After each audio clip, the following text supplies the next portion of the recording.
recording studio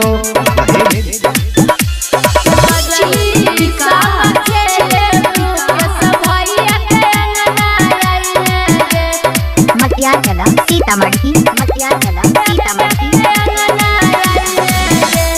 करी है सखी सब मिल के तैयारी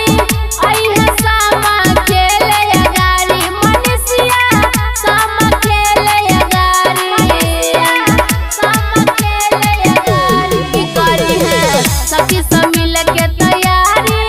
आई है सामा खेले अगारी के संगन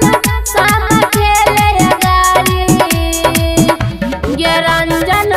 सामा खेले गंगाराम भैया के अंगना आई है गे चांदनी सामा खेले अंकुश भैया के अंगना आई है गे